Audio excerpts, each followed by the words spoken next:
3,000 Americans were brutally murdered. One day, American society would be changed forever.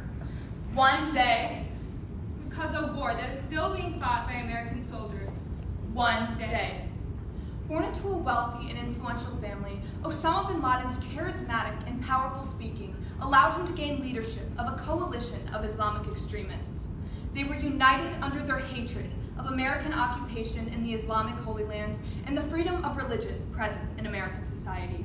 The group, named Al-Qaeda, began as a military stand against the Soviet Union in the Afghan War, under the belief in Islamic God Allah. After the war, Al-Qaeda developed many military training camps in which radical Muslims were taught terrorist tactics and publicly supported terrorist attacks against the United States. August 7th, 1998, United States embassies in Nairobi, Kenya, and Dar es Salaam, Tanzania, were destroyed in bombings by Al-Qaeda. These were the group's first tragic attacks against American forces. October 12th, 2000, Al-Qaeda again believed themselves to be successful in the bombing of the USS Cole, a United States Navy-guided missile destroyer. This terrorist attack, along with the bombings of the United States embassies, made Al-Qaeda a prominent threat in regard to American values and society.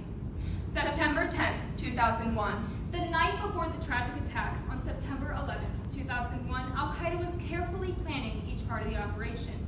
An unknown affiliate with the attacks wrote a letter containing specific information beginning with Phase 1. Embrace the will to die and renew new allegiance. Familiarize yourself with the plan well from every aspect and anticipate the reaction and resistance from the apostle. Obey Allah and the apostle. Be patient, for Allah is with those who are patient. In regard to the journey to the airport, the next set of instructions were Phase 2. You must not show any signs of nervousness or stress.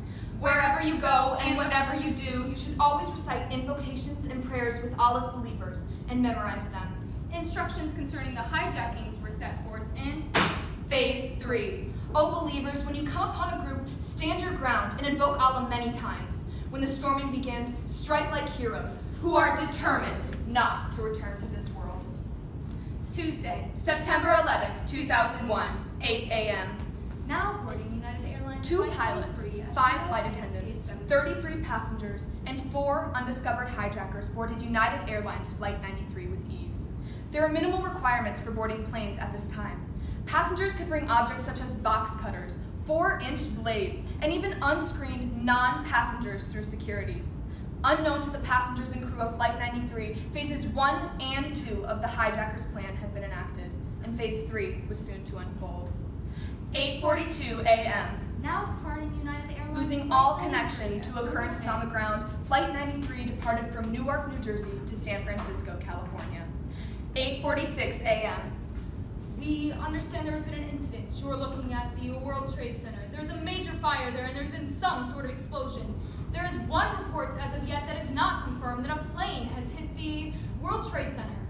Though many citizens believed it to be an accident, Al-Qaeda had orchestrated for a plane to be flown into the North Tower of the World Trade Center. 9:03 a.m. That looks like a second plane has just hit. I just saw it coming in from the side, and yes, there's a second explosion. You can see the plane. As the second plane was flown into the South Tower of the World Trade Center, people began to suspect that these attacks had been preconceived. However, passengers and crew aboard United Airlines Flight 93 were unaware that these attacks had occurred. 9:28 a.m. United Airlines Flight 93 was hijacked. Dina, our plane's been hijacked. Do you know what's happening? What's going on? It was just on the news. Some planes crashed into the World Trade Center. Oh my Tina, God. they say they're going to fly the plane to the ground. What? Where? I don't know where. I gotta go. 9:35 a.m. Hello, you've reached United Airlines speed dial fixed. How may I help you? Hi, yes, I'm a flight attendant aboard Flight 93. My name is Sandy Bradshaw. Hijackers have taken control of the plane. They said they have a bomb. One of them has a knife. They killed a flight attendant.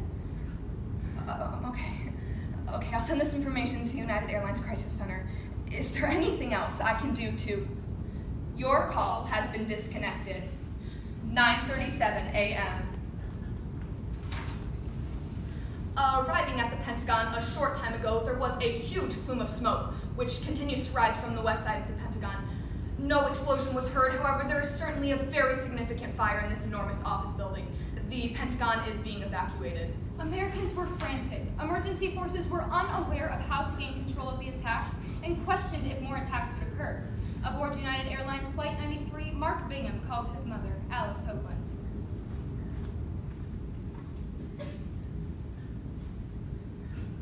This is Mark. I just wanted to let you know I'm on the plane and it's been hijacked. I wanted to let you know I love you. I love you all. Who are they? I don't know. They say they've got a bomb. You've got to believe me, it's true. I do believe you, Mark. Who are they? Your call has been disconnected. 9:43 a.m. Passenger Todd Beamer called the Verizon Airphone Center. His call was intercepted by a representative and was soon transferred to Lisa Jefferson, a supervisor.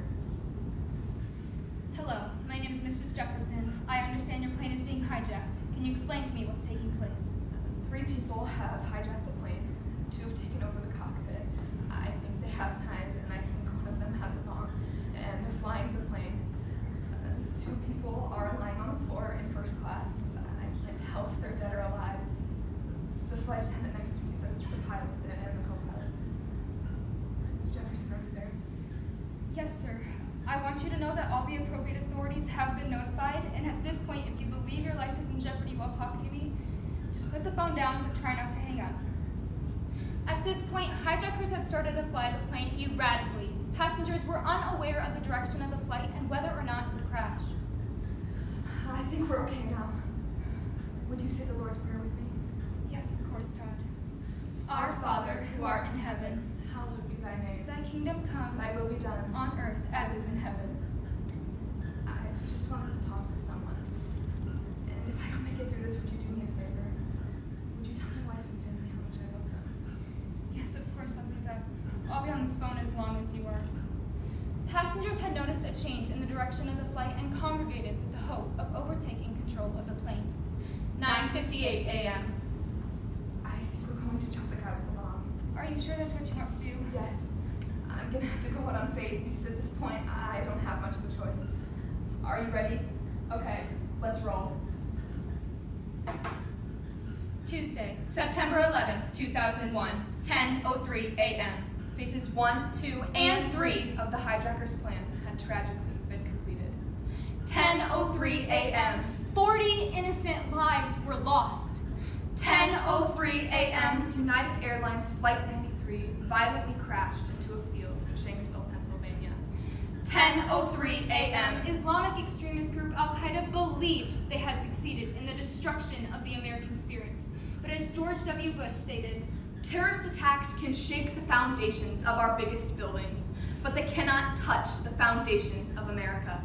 America was targeted for attack because we're the brightest beacon for freedom and opportunity in the world, and no one can keep that light from shining. though the attacks on the World Trade Center and Pentagon had tragically succeeded, there was an underlying triumph within the hijacking of Flight 93. The flight was believed to have been intended to strike the White House or the U.S. Capitol building. But because of the valor within the souls of the passengers and crew of United Airlines Flight 93, many lives were saved. The calculated destination was never reached. Though there was tragedy, there was triumph. Immediately following the 9/11 attacks, 2,800,000 people enlisted in the military, determined to preserve the values of the American dream. Small communities, large cities, and the country as a whole came together in order to triumph against terrorism. May 2nd, 2011, Osama bin Laden was killed by United States forces, greatly decreasing the activity of Al-Qaeda. From the tragic events on Tuesday, September 11th, 2001, American souls were broken, but the triumphant American spirit held strong. With courage and strength, the passengers and crew of United Airlines Flight 93 were determined to fight for life, liberty, and the pursuit of happiness. A field in Shanksville, Pennsylvania was a common field. One day, a field of honor. forever. Thank you.